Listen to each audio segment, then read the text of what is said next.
আজকে তিনজন বন্ধু বাইক মজা করে খামু রে। আমাকে একটু দে, কোট ফাটা কোট ফাটা। আরে বন্ধু,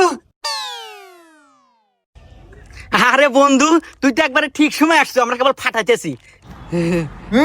আচ্ছা, ওই হুমুন্দি এত ফকিন্নি ঠিক খাওয়ার টাইমে আসে। কিভাবে বিদে হরি বুদ্ধি পাসি।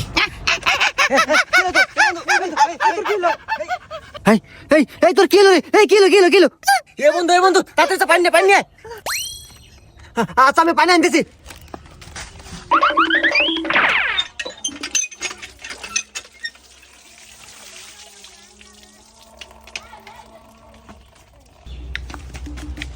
এ বন্ধু পানি